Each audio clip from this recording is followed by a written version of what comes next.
firman Tuhan. Karena kita mempunyai banyak saksi bagaikan awan yang mengelilingi kita. Marilah kita menanggalkan semua beban dan dosa yang begitu merintangi kita dan berlomba dengan tekun dalam perlombaan yang diwajibkan bagi kita. Nah, saudara dikasih Tuhan, firman Tuhan hari ini yang saya bawa bagi kita adalah tetap solid di masa sulit. Sebuah khotbah berseri yang sengaja saya buat di kondisi yang kita alami hari ini, di mana saya percaya Tuhan mengizinkan ini terjadi supaya ia menyatakan kemuliaannya dan pemeliharaan yang sempurna bagi anak-anaknya yang mempercayai dia. Saudara yang kasih Tuhan, dan sejarah telah menuliskannya betapa banyak keadaan sulit yang akhirnya membuat orang-orang jatuh. Tetapi firman Tuhan dan sejarah menjadi saksi bagi kita bahwa masih ada orang-orang yang bertahan kuat melewati masa sukarnya. Di ayat sebelum ini kita melihat di ayat pasal 11 Ibrani bagaimana daftar Hall of Fame-nya Tuhan, orang-orang sederhana yang menaklukkan dunia di tengah-tengah kesulitan yang mereka hadapi. Hari ini adalah giliran kita. Bagaimana kita solid seperti mereka di masa yang sulit ini. Nah, saudara kasih Tuhan, firman Tuhan meminta kita solid dalam hal apa?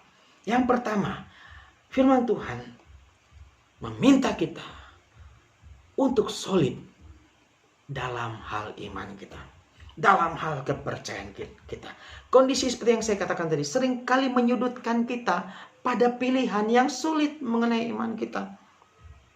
Kadang-kadang keadaan mendorong kita ke tepi jurang, di mana kita memilih untuk terjun dalam iman bersama Tuhan atau mundur. Karena kesulitan, karena melewati pedang, melewati bahaya, melewati berbagai masalah.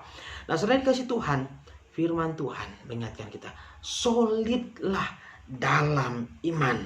Jangan sampai undur.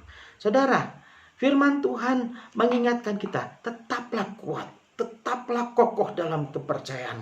Pilihlah percaya meskipun kondisinya sulit. Nah, bagaimana kita bisa tetap solid dalam iman? Ayat 2 dari Ibrani 12 berkata, marilah kita melakukannya dengan mata yang tertuju kepada Yesus yang memimpin kita dalam iman dan yang membawa iman itu kepada kesempurnaan. Yang dengan mengabaikan kehinaan tekun memikul salib ganti sukacita yang disediakan bagi dia yang sekarang duduk di sebelah kanan tata Allah. Firman Tuhan berkata kalau kita mau solid dalam iman kita, kuat kokoh, iman kita berbobot, Tuhan berkata arahkan mata kita kepada Tuhan Yesus, pandangan kita. Artinya apa? Teladani Yesus. Lihat apa yang dia alami, lihat apa yang dilewatinya, bagaimana ia akhirnya melewati semuanya. Itu yang perlu kita perhatikan. Yesus dalam kesulitan yang begitu besar, ia melewati semuanya. Sebagai Allah yang perkasa, panglima bala tentara surga, Yahweh, sebagai yang maha kuasa, yang maha hadir, ia sanggup melakukan apa saja. Ia memilih untuk taat kepada Bapaknya pada tujuannya. Tujuannya adalah menyelesaikan rancangan Bapa penyelamatan orang percaya. Dan tujuan kita hari ini adalah menjadi seperti Yesus. Jadi kalau Yesus bisa menaklukkan masa sulitnya, kita pun bisa dengan cara yang sama, dengan melihat keteladanan Yesus. Saudara, ada seorang tokoh iman pada generasi lalu, George Muller. Saudara, seorang hamba Tuhan yang memelihara banyak yatim piatu, yang memberikan yayasan rumah untuk yatim piatu, memberi mereka makan tanpa meminta sumbangan dan sebagainya. Ia hanya berdoa. Saudara, ini adalah tokoh iman yang luar biasa. Suatu hari George Muller harus berkhotbah di Inggris. Tahukah saudara? Dia naik kapal, dan ketika dia naik kapal di tengah perjalanan, tiba-tiba kabut yang sangat tebal turun dan kapal tidak mungkin bisa terus berjalan. Mereka harus melempar sauh atau jangkar dan mereka harus beristirahat menunggu kabut lenyap, karena mereka bisa menabrak karang, mereka bisa terdampar, mereka menabrak es, dan mereka bisa karam dan sebagainya, karena mereka tidak tahu kemana mereka, apa yang mereka tuju, karena peralatan navigasi pada waktu itu sangat kurang. Masalahnya kasih Tuhan, ya, ya, pendeta George Muller bertemu kapten kapal hanya untuk mendengarkan bahwa kita tidak bisa melanjutkan perjalanan. KKR Pak Pendeta tidak mungkin akan dapat dilaksanakan. Dan saudara dikasih Tuhan, apa jawab George Muller? Saya akan berdoa dan setelah itu kita jalan.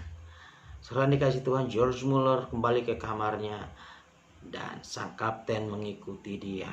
Dan George Muller mulai berdoa. Ketika dia berdoa dan menyelesaikan doanya, dia berkata pada kapten kapal, "Mari jalankan kapalnya karena saya sudah berdoa, kabut sudah lenyap."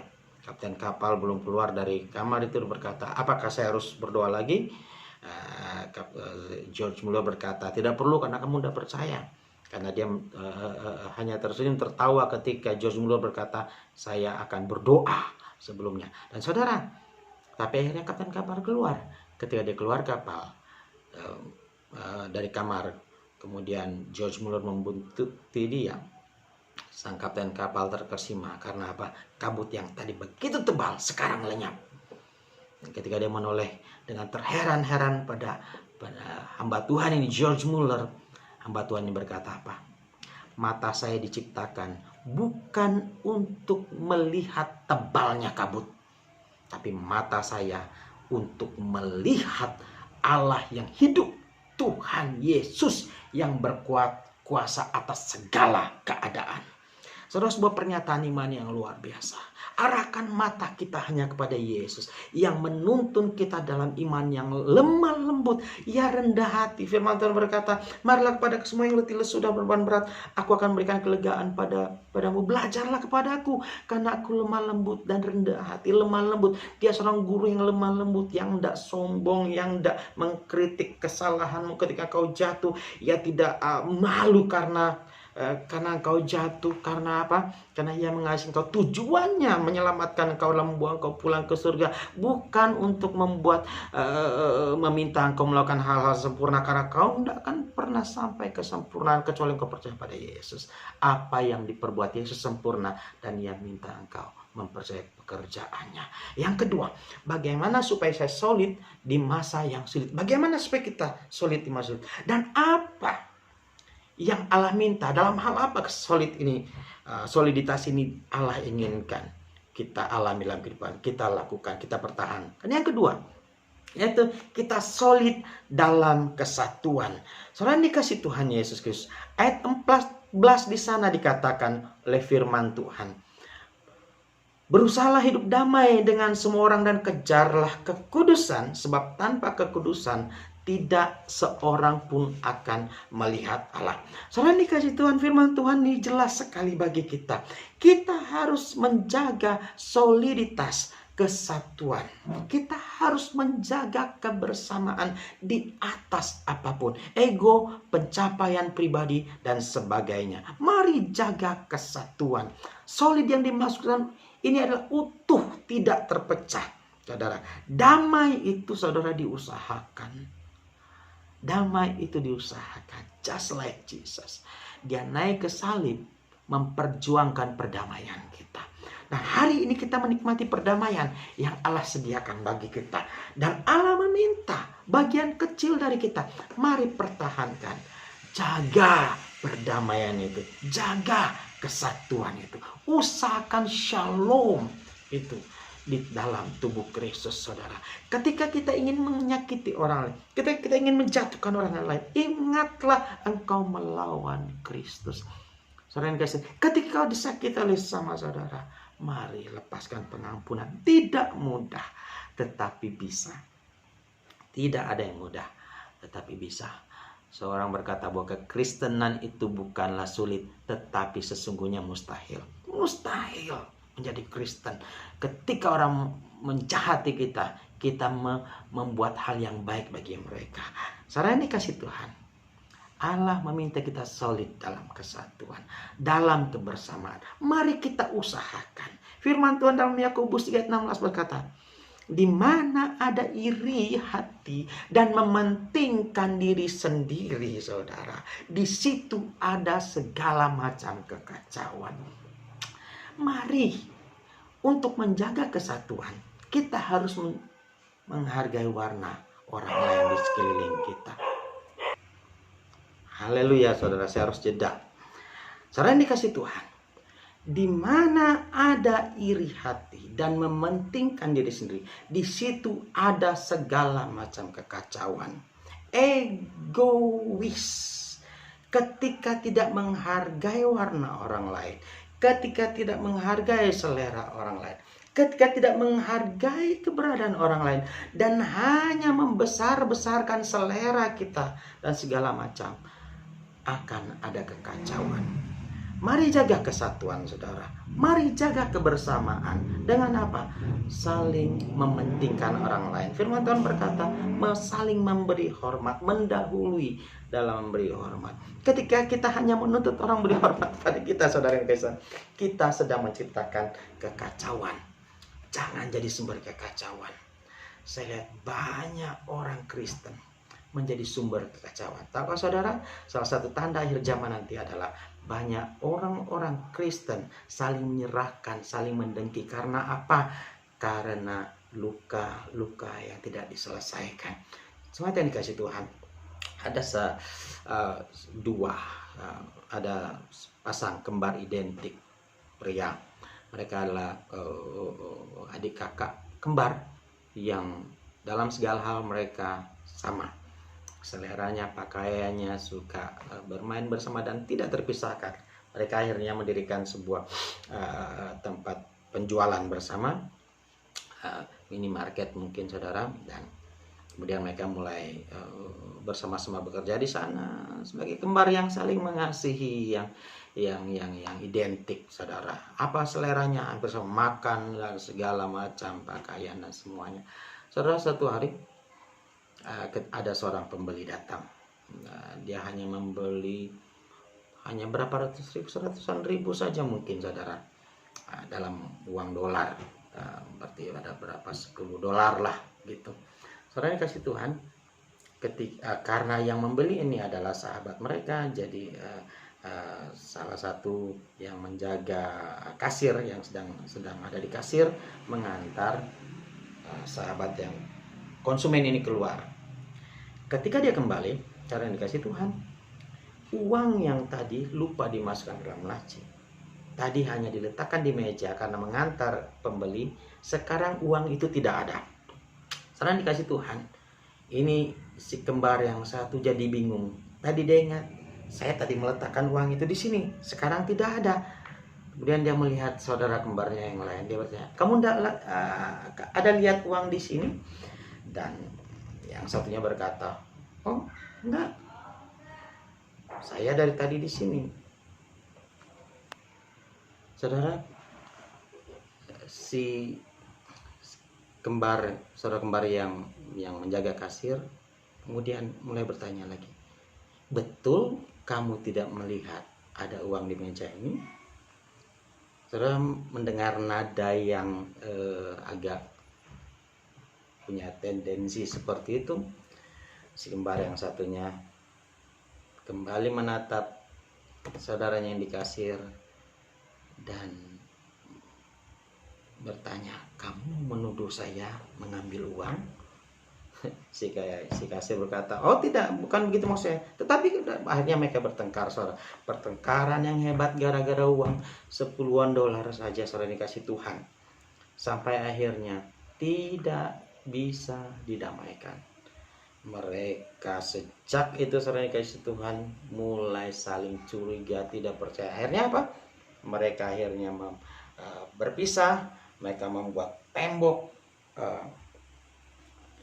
di minimarket mereka. Yang di sebelah adalah satu kembar yang lain, yang di sebelah adalah yang biasanya di kasir. Saudara yang dikasih Tuhan, dua toko di tempat yang sama dihalangi oleh satu tembok saja, dan itu adalah sebuah persaingan yang sakit dan begitu keras. Kedua adik kakak itu saling menjelekkan, saling curiga, saling menghancurkan, tidak ada perdamaian. Saudara yang kasih Tuhan Yesus, satu hari berapa tahun kemudian, saya pikir sekitar 20 tahun kemudian, Saya baca dari satu buku. Ada sepertinya seorang kaya datang dengan mobil mewahnya, mampir di toko di sebelah yang dulu menjaga kasir, masuk ke sana. Ketika dia masuk, dia agak heran karena sekarang toko itu berbeda. Dia tanya, apakah ini toko yang ada di sini sejak 20 tahun lalu? Si kembar yang selalu berkata, oh ya, ini benar sekali. Kenapa sekarang terpisah? Oh ya, kami memang akhirnya harus berpisah dalam usaha kan masing-masing, mengembangkan usaha masing-masing. Kemudian si orang kaya ini yang datang ini, konsumen ini, akhirnya mengatakan sesuatu yang membuat si kembar ini akhirnya begitu shock. Karena konsumen ini berkata, saya pernah belanja di sini 20 tahun lalu. Saya kelaparan dan dalam kesulitan. Saya tidak punya makanan. Saya tidak makan 1-2 hari. Dan saya ketika masuk ke toko, tidak ada orang. Saya melihat ada uang di atas meja. Dan saya mengambilnya dari atas meja. Waktu itu Bapak mengantarkan saat konsumen keluar. Dan saya ambil, sekarang saya kembali untuk mengganti uang itu. Berapa yang Bapak minta, saya akan bayar, kata si konsumen. Tahu saudara, si kembar penjaga kasir ini tidak menjawab, tetapi selain dikasih Tuhan, dia berlari pada saudaranya di sebelah, buka pintu, berlari dan menubruk saudara kembarnya di sebelah.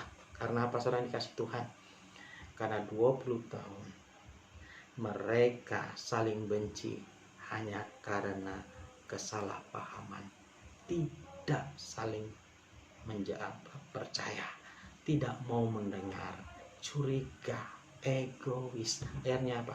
20 tahun saudara berada di tempat yang sama, tetapi tidak punya kesatuan. Saudara, gereja kita, gereja Tuhan, jangan sampai demikian. Mari kita jaga soliditas iman dalam keadaan sulit sekalipun.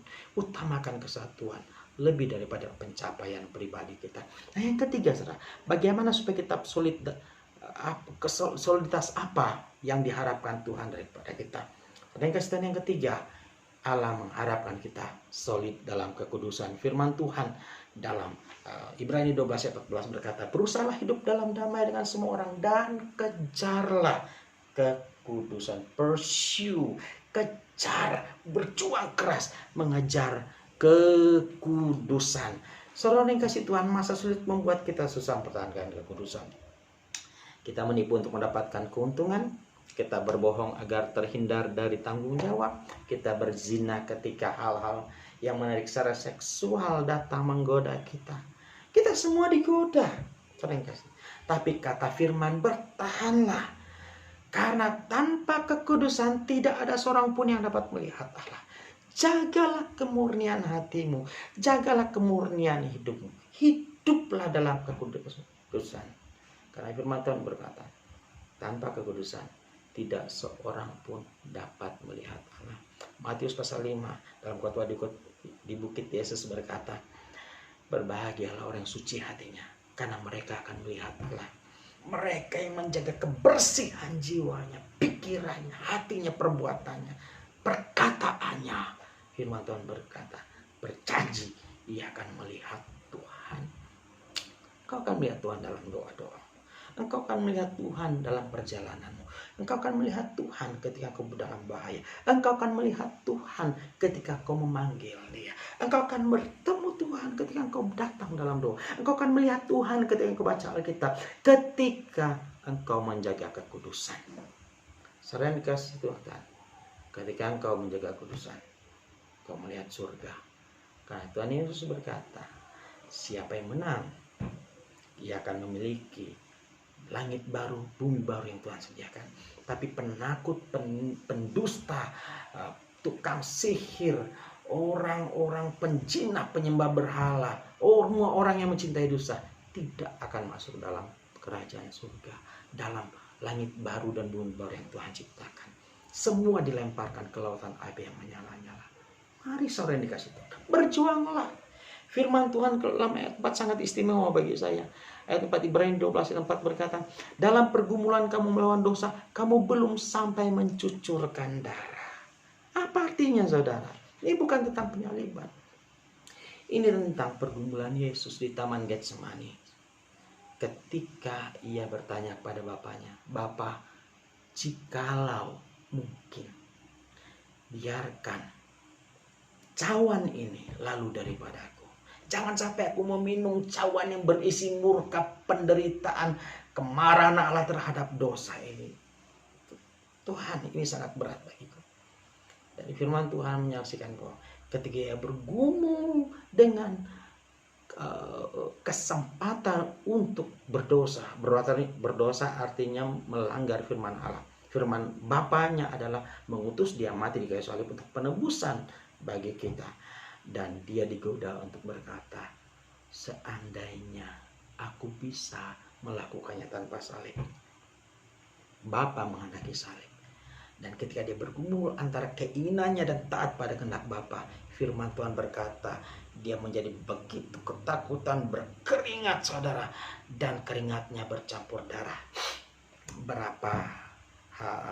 Dari berapa hamba Tuhan dan yang saya dengar bahwa ketika kita terlalu stres, terlalu depresi, terlalu bergumul, terlalu tertekan, maka pembuluh darah balik kita akan pecah dan itu akan keluar dari pori-pori kita. Itu sebabnya dikatakan keringat Yesus bercampur darah. Dia bergumul melawan dosa. Dosa di pikiran kita, saudara. Dari sana semua dosa datang. Firman Tuhan berkata, dalam hati yang jahat datang segala macam dosa. Itu sebabnya saudara dikasih Tuhan, mari berjuang. Berjuang sungguh-sungguh melawan dosa. Hidup dalam kekudusan tidak mudah. Saya mengakuinya, saudara. Saya mengakuinya. Saya di tengah-tengah puasa bisa memikirkan dosa, bergumul dengan dosa. Saya berpuasa 2, 3, 10 hari. Masih bisa dimasuki oleh pikiran-pikiran yang berdosa. Pikiran jahat, pikiran cabul, pikiran yang berdosa, dan segala macam. Karena dikasih Tuhan. Dan saya terus bergumul sampai memenangkan. Dan ingat, mata kita, seperti yang kita ingat di bagian pertama tadi, harus tertuju pada Tuhan. Kita tidak sanggup, hanya Yesus yang sanggup. Dia mengerjakan di kayu salib. Kita mempercayai pekerjaan Tuhan, itu yang membenarkan kita. Nah, selain dikasih Tuhan, tapi bagian kita adalah berjuang hidup dalam kekudusan yang diberikan oleh Yesus Kristus melalui pencurahan darahnya di kayu salib. Hari ini saudara berkata pada saya, Pak Pendeta, saya sedang dalam dosa yang begitu besar. Saya rasa saya tidak mungkin diampuni. Saya mau beritahu, Yesus mengasihi saudara. Yesus mengampuni saudara. Ada sebuah kisah tentang prajurit Skotlandia yang ditahan oleh Jepang di hutan. Mereka mengerjakan rel kereta api. Mereka dipenjara di tempat yang sangat berat dan di bawah pengawasan tentara Jepang yang barbar. Saudara mengerti kejamnya orang Jepang. Saudara dikasih Tuhan. Satu hari semua prajurit Skotlandia ini, sekutu ini dikumpulkan. Perwira yang hari itu bertugas menjaga, mengarahkan pistolnya udara, menembak dan berkata, satu cangkul kita hilang. Barang siapa di antara kalian yang mengambilnya, lebih baik mengakui. Kalau tidak, saya akan tembak kalian semua. Saudara, Jepang tidak pernah mengancam, omong kosong.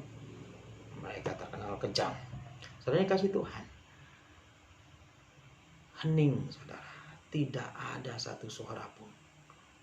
Dia kembali berkata, kalau kalian tidak mengaku mencuri cangkul kita yang dipakai untuk mengerjakan rel kereta api, saya akan tembak kalian semua. Saya akan hitung, saudara. Ketika dia berkata demikian, tiba-tiba satu prajurit Skotlandia yang kurus, atau kondisi mereka sebagai tawanan dan bekerja keras, Rodi, setelah dikasih Tuhan, dia maju ke depan.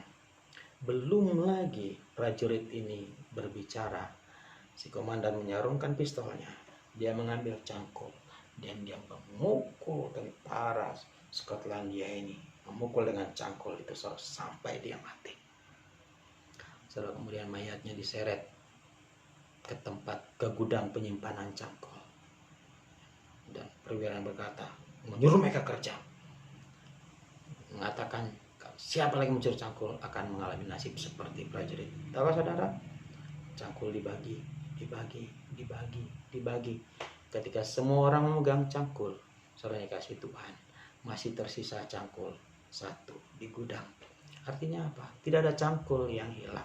Yang ada hanyalah kesalahan menghitung cangkul yang mengakibatkan satu nyawa sia-sia terbuang. Apakah nyawanya terbuang sia-sia? No. Oleh karena pengorbanan satu tentara Skotlandia itu terjadi seorang yang dikasih Tuhan, gerakan kesatuan yang luar biasa, saling mengasihi. Karena apa? Ada satu orang yang mengorbankan nyawanya bagi mereka. Hal sama dilakukan Yesus. Ya, naik kayu salib menggantikan saya dan saudara di sana, supaya kita semua diselamatkan. Di dalam nama Yesus ada pengampunan dosa. Dan Yesus berkata, jika hari ini engkau beban berat, datang kepadanya. Ia sangat mengasihi engkau. Ia sangat mengasihi engkau. Perhatikan hal ini. Engkau sangat dikasihi. Engkau sangat dikasihi. Jangan menyerah dengan kehidupan. Allah ingin engkau semakin kuat dalam iman. Allah ingin engkau makin kuat dalam persekutuan, menjadi satu dengan sesuatu yang lain. Allah ingin engkau kuat dalam kudusan. Dan firman Tuhan berkata, Ia sanggup menolong engkau melakukannya jika engkau datang kepadanya. Firman Tuhan berkata, marilah kepadaku yang letih lesu dan beban berat, aku akan berikan kelegaan padamu. Mari kita berdoa, taruh tangan saudara di dada. Bapa, hari hamba berdoa di dalam nama Yesus, saudaraku yang mendengarkan firman Tuhan, satu dua orang yang berkesempatan mendengarkannya dan disentuh oleh firman Tuhan, di dalam nama Yesus Tuhan, Engkau melawat mereka, Engkau menjamah mereka, membaharui hidup mereka, menguatkan mereka. Tolong mereka Tuhan menjalani kehidupan kesulitan yang hari ini kami ada bersama dan berkemenangan. Terima kasih Bapa, di dalam nama Yesus kami berdoa. Amin.